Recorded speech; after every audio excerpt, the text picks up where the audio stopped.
On today's show, let's talk about the NBA Hall of Fame, why it's cool, and who the next Cavaliers to make it to Springfield will be. Let's dive in. You are Locked On Cavs, your daily Cleveland Cavaliers podcast.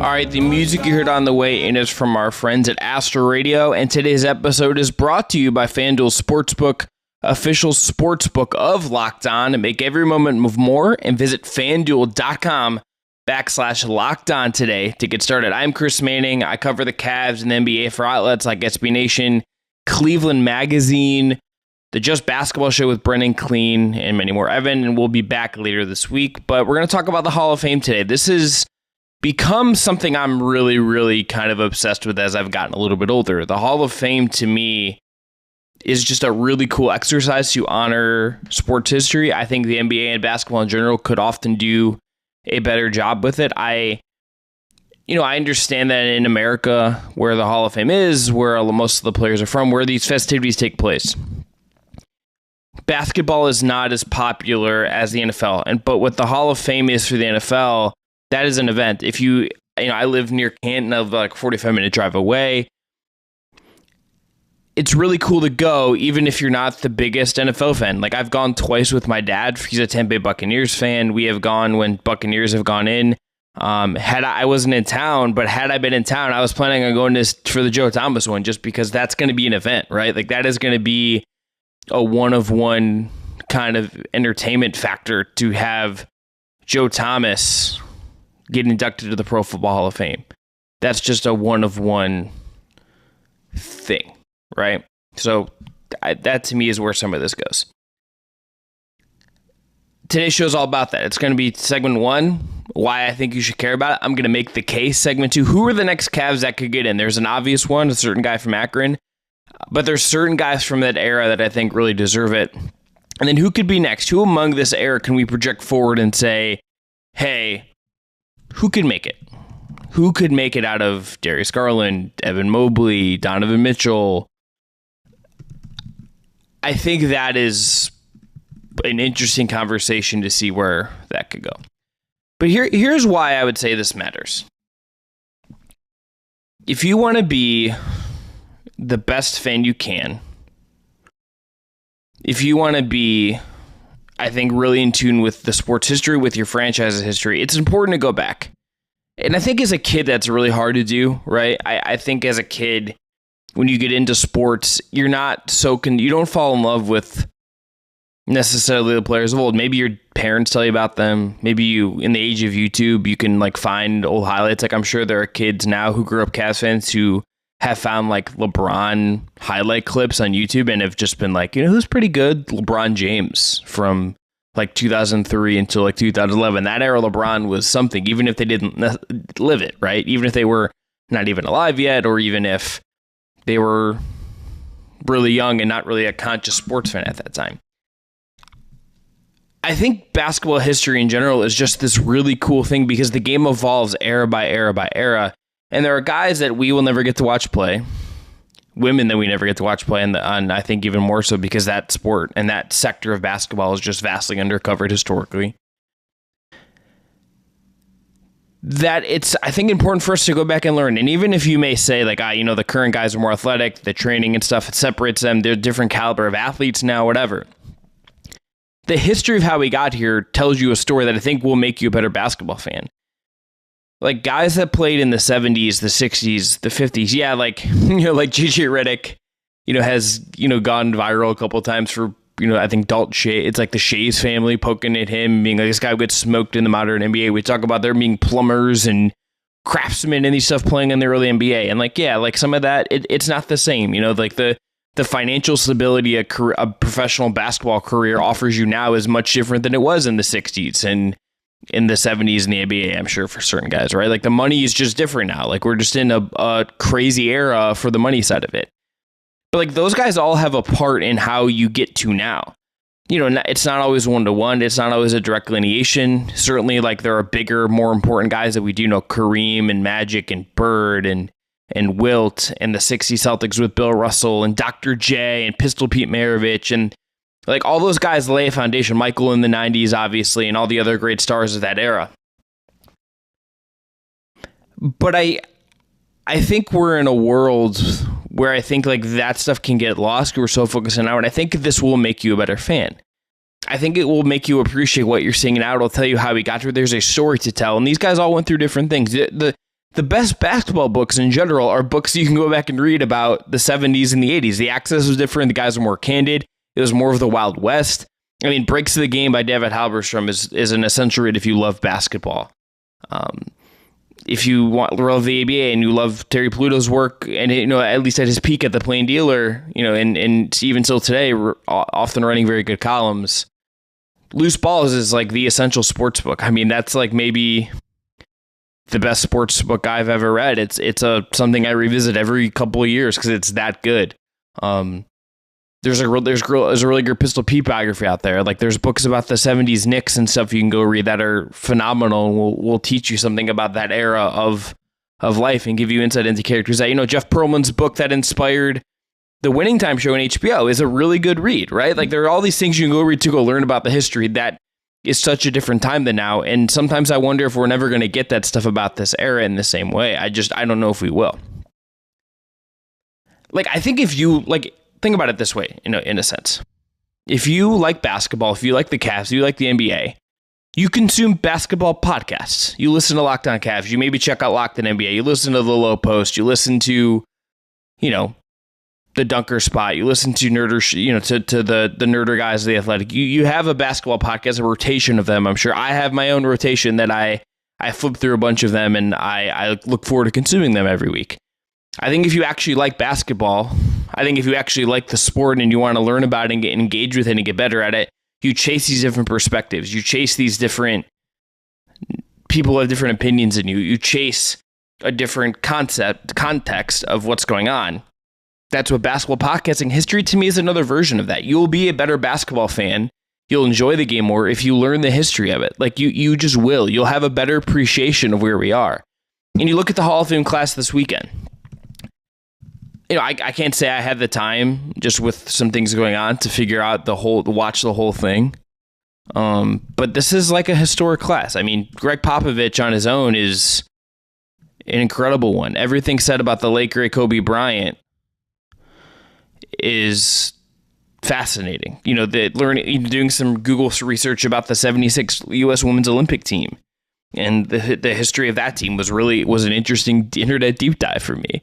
There's names on there that, we may not know, Gene Bess and Gary Blair and all this stuff, but they're not super on there. Jim Valvano, Jim, everyone knows him in this one context, but to go through his basketball resume is a whole nother thing. But it's like Dirk and Dwayne Wade and Pau. It's like, these are really memorable things. These are really, really important things for us to dive into in that sense, right? Like Pau talking about Kobe, Pau being like, I wanted my guy here. That will never not resonate. And there's a connective tissue with these guys. Pop talking about how coaching is different over time is stories you'll never get. And Becky Hammon. I mean, Becky Hammon has lived a basketball life that I can't wait to read a book about Becky Hammon someday, right? Like a pioneer of the WNBA when that was not an easy time to make a living. She ends up coaching the Aces now after working for Pop. Like that. Like there's a whole story there about her that is incredibly fascinating. All of these guys have their own unique stories. And even just in the Cavs sense, like you can go back and it's a Terry Pluto book about this. You can go read the history of the Cavs. You will learn so much. We did a book club on it, like during the off season of COVID. Like you can go back and listen to podcasts about it because we found the book that interesting. History will make you a better fan, just like you consume podcasts, just like you read people, just like you go on Reddit and look at highlights, just like you watch other teams, just like how you like basketball. Being a history nerd about basketball will make you a better fan, will make you enjoy the game more. This is certainly I'm not even old per se. I'm 30, but as I've got, like, this is something that for me, like 27 to now, it's become like a real hobby and passion of mine to really look at the history of this and try to understand it, because is important. I will never have like lived through Michael in his peak. I didn't live through some of the apexes, right? That, Magic and Bird. I wasn't alive. I wasn't a twinkle in my parents' eye in the 80s until 93.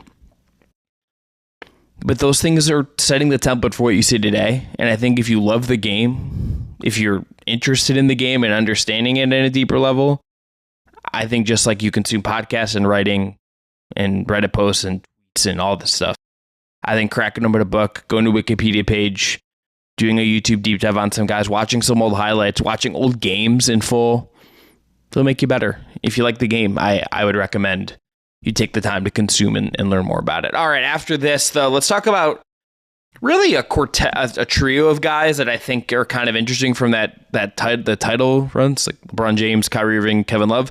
We'll talk about their Hall of Fameness. I think two of them have really good shots, and there's a third that I don't know what to make about that. So we'll touch on that coming up after this. Today's episode is brought to you by FanDuel. Football season is about to kick off, and FanDuel is giving you the chance to win all season long. Because right now, when you bet on a Super Bowl winner, you can get bonus bets every time they win in the regular season. Just pick any team to win the Super Bowl, and you'll get bonus bets for every victory. You can use those bonus bets on spreads, player props, over-unders, and more. So visit FanDuel.com/lockedon and start earning bonus bets with America's #1 sportsbook. That's FanDuel.com/lockedon. And pick any team in the Super Bowl, even the Cleveland Browns. You'll get bonus bets for every victory that team wins. It's a great way if you want to try out FanDuel. And you can set responsible limits on that app as well if you want to play smart. So again, visit FanDuel.com/lockedon and start earning bonus bets with America's #1 sportsbook. That's FanDuel.com/lockedon.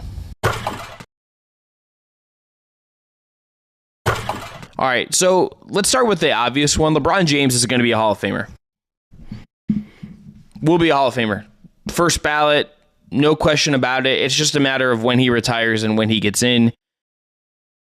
This is the lock of locks, right? This is a certainty and just an insane level. And I will be curious to just reevaluate his Cavs tenure in a lot of different ways when that happens.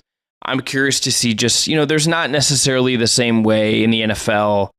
It doesn't feel like, because it's not an NBA Hall of Fame, right? This is just a basketball Hall of Fame. There is a difference there, that this isn't just an NBA thing, which is, I think, worth keeping in mind and remembering. I often forget that. I kind of just forgot it now for half a second, if I'm being honest with you. How LeBron's Cavs tenure, if that's the overriding defining thing, will be really interesting, because he has had so many different versions of his basketball life, and he's LeBron. He's not so tied to one thing in a way that other guys might be. His draft class guy, Dwayne Wade, his buddy, played for the Cavs, was part of the Three Alphas with the Bulls. He's now part of the Jazz ownership, but he's a Miami Heat player.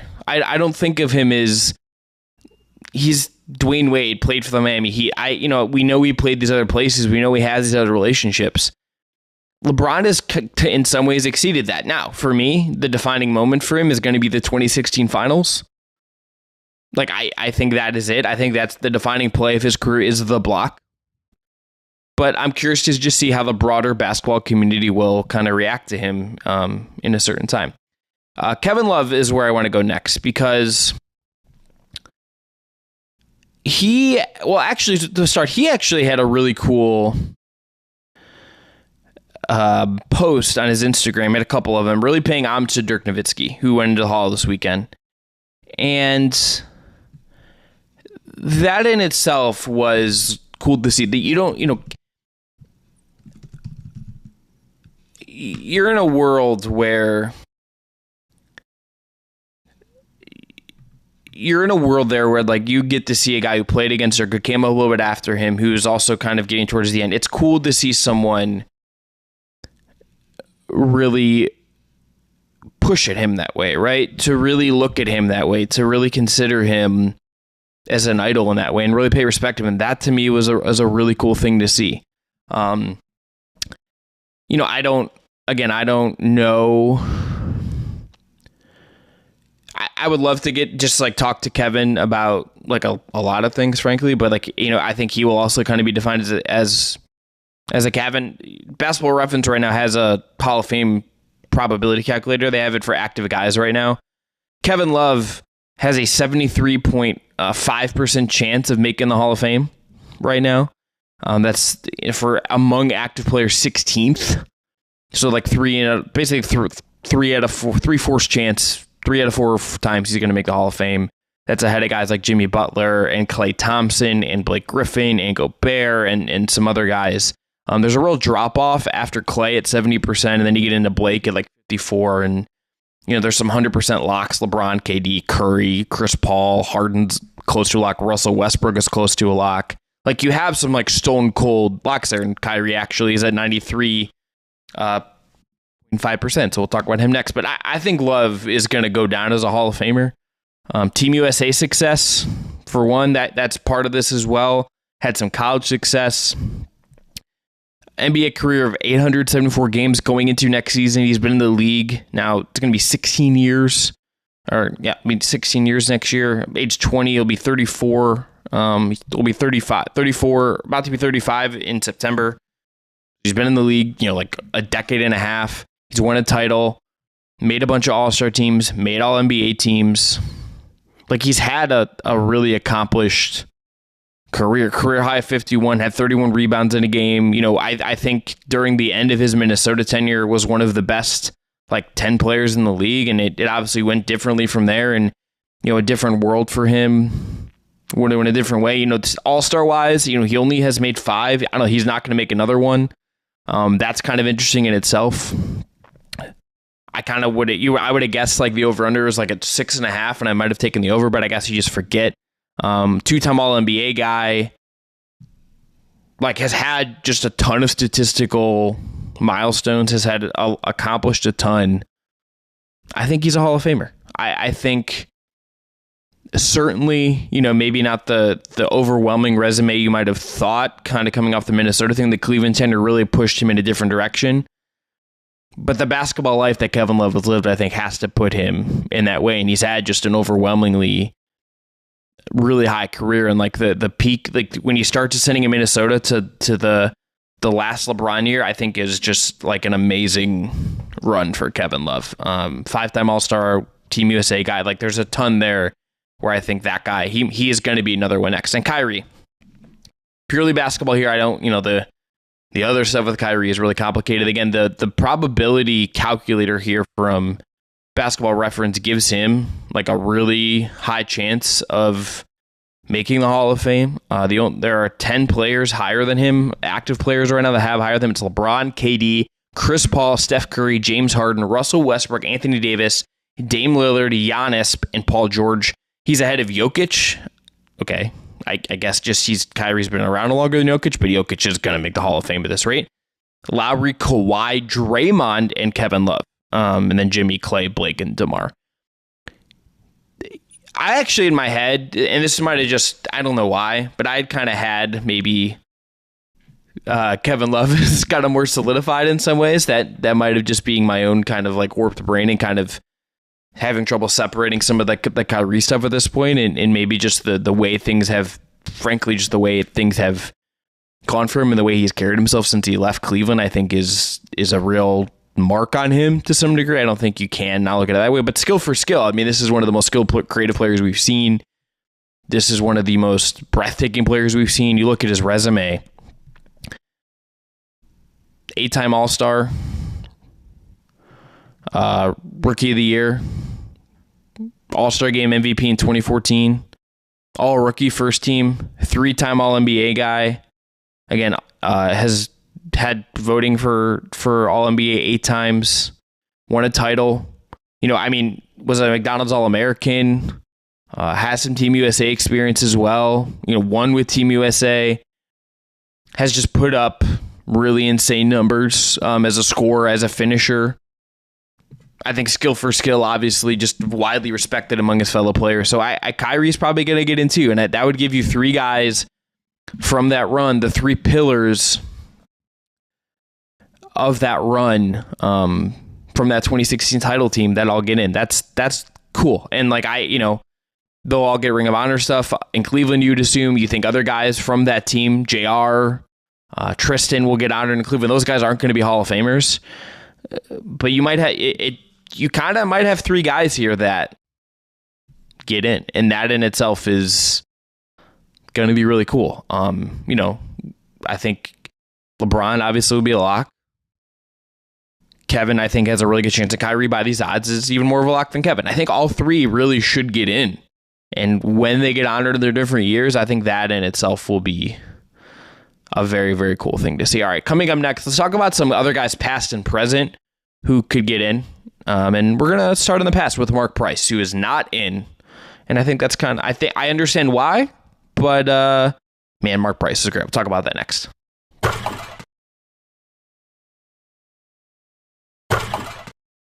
All right, back here, Locked On Cavs. Last segment today, let's wrap this up talking about other guys who could or should be in the Hall of Fame. And I want to go in the past a little bit. Mark Price is where I want to start here, because if you want to talk, like this goes back to the educating yourself. Mark Price was born in 1964. He debuted in 86. Like, he's more of my dad's peer who's in his 60s than he is mine. Like this, I don't come around. I was born in his second to last All-Star season. He makes the All-Star teams in 91, 92, 92, 93, 93, 94. His last season in Cleveland is 95. I was 2 years old thereabouts when he leaves Cleveland at age 30. I think the reason he's probably not in the Hall, despite having, like a 9 great years in Cleveland, 3 years with the Warriors, the Magic, and the then Bullets, I believe, it's not. There's like a very high peak, but it maybe isn't the sustained super, super high peak. And it's not like overwhelming numbers. Like, he never averaged 20 points a game in his career. Wasn't like a 3-point mark, even though he really could shoot in and probably could have taken more in the modern NBA. This is one of those guys that you hear about would have been even higher, right? Like that's one of those things where it would have been even higher and higher and higher for him. 4 All-Star teams. Doesn't have the highest in the probability rankings. He's at 18.2%. It's there with like Jamal Wilkes and Norm Nixon, and Brad Daugherty is another one from this era. Obviously, that kind of could be in that range. He's at 15.6%. Mark Price again at 18.3%. Like, these guys don't have the greatest chance. I kind of get it. So you look at Daugherty. He has 5 All-Star appearances, has some amazing seasons, averaged 20 points 3 times, again, makes 5 All-Star teams, but he's in the league from age 21 to 28. That's not a sustained level that gets you there. The peaks are phenomenal, but he doesn't have like he's not in the league from like 21 to 35 or 21 to 37 and won a ton or competed with Team USA to add to this, right? Like there's something just kind of missing from that, unfortunately. He is, does make an all league team twice, all rookie, and then all third NBA team. So like, you're not even getting an overwhelming there. With Price, again, he doesn't average 20 points a game in a season for his career. It's not an overwhelming run of success you maybe could need. Was All-NBA 4 times, including a first-team All-NBA, was a 4-time All-Star. Like, you have really great accomplishments, but the bar is really high. And the bar for them getting it is unfortunately probably just too high. It probably would have happened already, if it was ever going to happen. And that sucks, but that's kind of where we're at. If you go to the current guys, it's too early for Mobley. It's been 2 years. I'm as high in him as anybody. I think there's like a good chance he hits this level of like is great for a long time, and we're talking about like his Hall of Fame one day, his amazing career one day, but it's way too early for us to get there. It's kind of even too early for Darius Garland if we want to be really frank about it. It's like he's just starting. He doesn't have like the track record of getting into some of this stuff. You look at where he's at on this chart. It's like there's guys that have been in the league longer than him that have really low, and he doesn't really pop. Like Ricky Rubio right now has like a really low person. You search him on the page, it's like he doesn't even show up. Like, it's too early for him to some degree. And again, the bar is really high. I mean, this calculator, like Draymond's going to be a Hall of Famer. I find it like nuts that you would say he's not. But it's like this only gives him a 77% chance of like being a Hall of Famer. Right? Like that's not like Darius Garland's not on the top. Like this list goes to 100. He's not in the top 100. I'll see if it's on his actual basketball reference page. But the guy right now, and he's only been in Cleveland 1 year, and like we don't really even know how long he's going to be in Cleveland. And that's Donovan Mitchell. Like we don't know if he's going to spend 10 years here or 3 years here or whatever that's going to be. We have no idea right now. So right now, Mitchell is 29th among active players in Hall of Fame probabilities at 6.57%. Guys around him include Jason Tatum at 6.8%. Derrick Rose is a little over 10. Domantas Sabonis is right under Mitchell at 30th at 3.95%. So like you look at Mitchell's career, and he's accomplished a lot, right? Like he's had a phenomenal start for a guy that is still, he'll turn 27 in September, the same day as Kevin Love on September 7th. You know, he's made the All-Star team now 4 years in a row. He's made All-NBA teams now. I think he just had the best season of his career. Doesn't have the Team USA success. He's on didn't play this summer and was on a really struggle World Cup ball team. Four-time All-Star guy, first-team All-Rookie, one All-NBA team.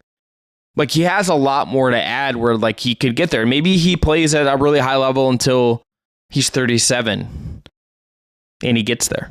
Like, maybe that happens. But, like, will it? I don't know. You look at some of the guys ahead of him that are a little bit older. Okay, Blake Griffin is a little over 50%. He had an amazing peak, but you have to sustain it for a really long time. DeMar DeRozan has been awesome for a long time, but maybe not great enough. He's under 50%. John Wall had these amazing peaks. Again, didn't sustain it. It gets tough. It is tough. Andre Iguodala has won championships and is considered just like a basketball savant in so many ways. He's not the highest up there on these probability rankings. The bar is so high for any of these guys to get there. Doesn't mean that they're not great. Like Ricky Rubio has had such like an amazing basketball career. He's under like a 1% chance of getting in on this, right? Like, okay, like he might not, that's okay. Some of these guys might never. Like that doesn't diminish them, right? I think the bar for getting into the Basketball Hall of Fame is just, it's really, really high. And I get why it's high. But I think to kind of end on this, I think we should celebrate it. I think it's worth thinking about. I think it's worth really learning about the guys. Like if you love basketball, if you truly just want to learn about it and be a nerd of the game, I think the history of it is just it's a much better use of your time than going on Twitter or going on Reddit, like really just engaging in stupid discourse. Like educate yourself. Like just at least look at a Wikipedia page, read it, watch some YouTube highlights, like watch a documentary, like there's a bajillion great basketball documentaries out there that you can go find, and you can learn to read one of the many Jack McCollum NBA books that are out there, right? Like there's so many things you could go do. And also don't take some of the greatness for granted when it's staring you in the face. Like LeBron is a Hall of Fame lock. I think Kevin Love's going to get there. I think Kyrie's probably going to get there based on kind of thinking about this a little bit more and if he sustains where he's at a couple of years. Like this just comes around every so often that you actually get Hall of Famers like this in your presence, like surefire ones. And like maybe Kevin doesn't get until he's a little bit older. Maybe Kyrie, Lord knows where his career will go. I don't know. But when greatness like that kind of stares you in the face, you kind of got to try to realize it as much as you can in the moment. And also remember how hard it is to sustain that greatness for so long. Like there are guys that are phenomenal now, that are fantastic now. And sometimes it just can't be sustained. And that's unfortunate.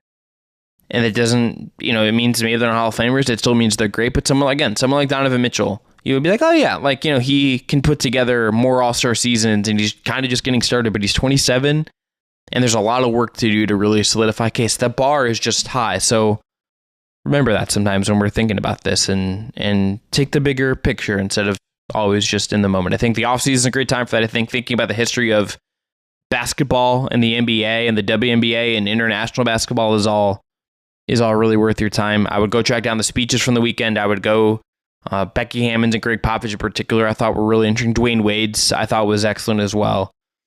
But go educate yourself. You'll be a better basketball fan for it. I hope this episode was maybe kickstart at least. If one person hits us in the YouTube comments, shoots us an email, DMs me on X or whatever, and tells me they're going to read some stuff or looking for suggestions, I consider that a win for this one. All right, that'll be back. We'll be back later this week with more Locked On Cavs. Have a great Monday, everyone. Thanks again to Jake Stevens for his work on production.